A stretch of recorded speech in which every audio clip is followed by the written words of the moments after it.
Is it the comfort of habit? Is it the fear of the unknown that drives us? That if we do not follow this, I have a recent example that happened.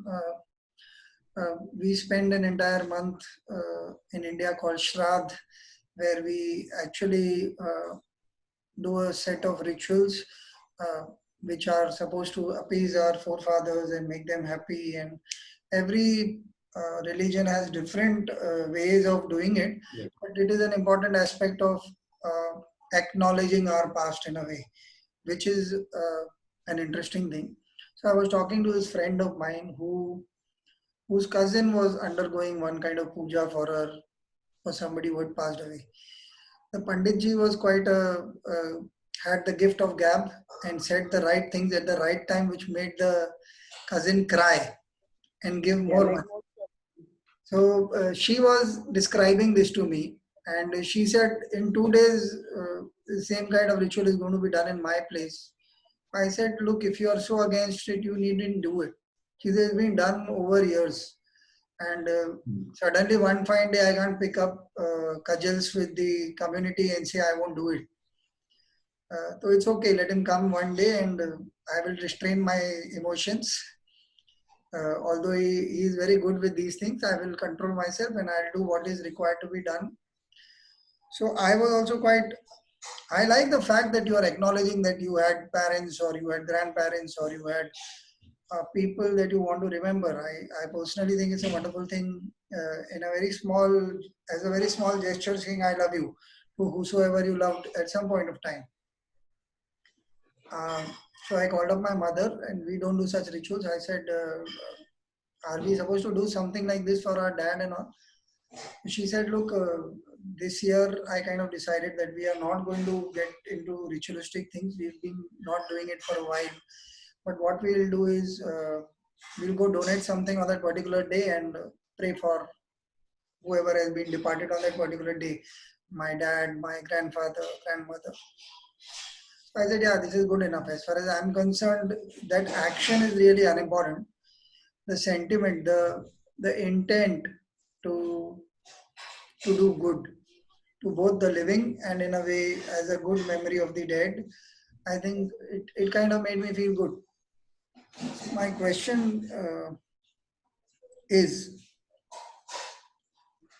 how wrong is it to continue the tradition if it is benefiting or maintaining the peace? Or is it important to be scientifically correct according to what we believe in, or it's okay to maintain the peace and say it's okay? Like Nilesh mentioned, I have another question, but we'll continue that with Nilesh. But for now, my question to you, Sujata, would come from there. Is it okay if we are maintaining the peace, and because finally we have to live in the family and in the community and the society that we belong to, pushing a certain agenda because of a certain temperament, how how useful? You said you face problems, so would you change your mind or would you stick to you are in a way lucky that you stay in the west, but what would you feel if you were staying in India? How possible would it be, and how much of it would you want to do yourself?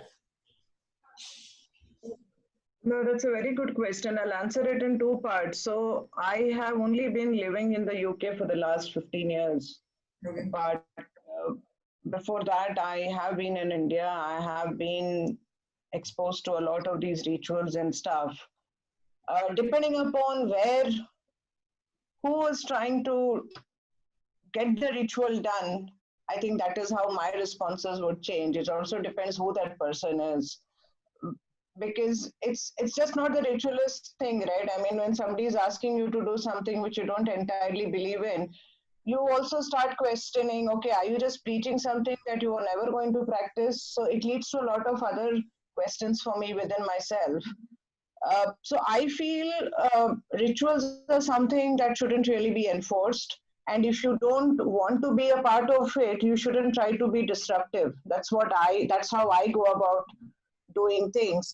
Like the Ganesh Chaturthi example that Nilesh gave, right? I mean, for me, uh, one of the rituals for me every time when I'm in Bombay is I go to Siddhivinayak temple come what may. Even if I'm there for 48 hours, I have to go to Dadar and make sure I get my darshan done.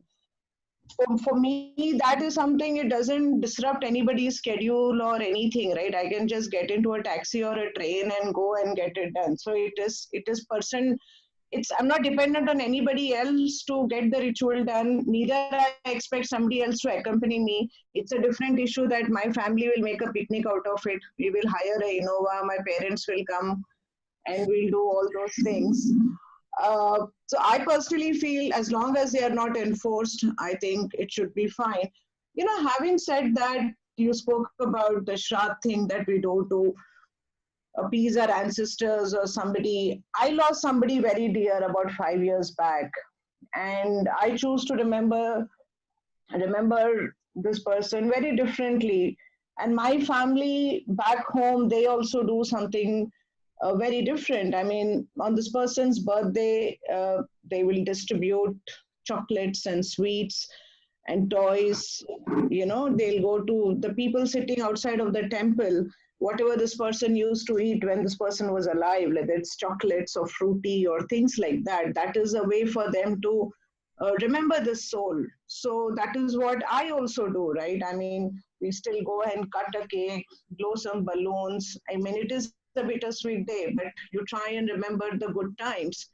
It is eventually how you want to remember them. This is particularly about the ancestors part. I'm saying how you want, or people that you have lost. How do you choose to remember them? Whether you want to do it ritualistic or not, or it is just to your own. I mean, for me, the underlying thing is, as long as it is not forced upon me, as long as somebody doesn't expect me to do something, I'm fine with what you want to do. As long as I'm not expected to participate or contribute much. I'd rather be on the aisle and try and shut my mouth and not say anything and just go with the flow. I think that is something which I have mastered over the last couple of decades. I don't voice my opinions because I realize it's a very touchy thing for people, right? I mean, I remember asking one day somebody very senior in the family about a decade back. I said, you do all this puja, you spend an hour picking flowers, doing this, doing that. You are very particular where your agarbattis, incense sticks come from. And then you finish all the puja, you get back to your regular stuff, and then you say, I have to make sure this neighbor, whoever this person is in the society meeting, gets told off. Then I asked that person, what was the whole point of you doing that puja? I said, for me, it comes from there. I'd rather you don't do the puja but still be vindictive than trying to do both things. Correct? Yeah. I guess there's an interesting question I want to take away from here, rather than take the conversation where it is normally going, because what Sujata spoke of a little earlier to the last part. Uh, Rituals are one thing. Obviously, as a generation, we are half into them and not particularly enamored as our parents were, and the next generation might be even less so. We do not really know.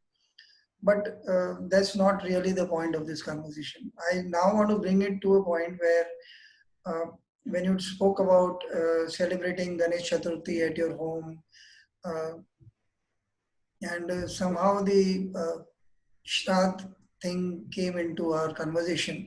So I want to combine the two things. Is spirituality or rituals or religion uh, our first step to escaping the question of death or uncertainty, Nilesh? Is it really that? Is that the big question that we are trying to run away from in trying to make peace with our mortality? Is that what it is in a way? Uh, at least my thought process is more from not about uncertainty, but more about habit and familiarity, right? So doing familiar things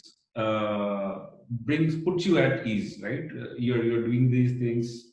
Uh, maybe it's linked indirectly to uncertainty, but it's not. I mean, the focus is not on uncertainty. It's more of doing things that are familiar, right? You do that on a regular basis. That gives you this sense of peace and sense of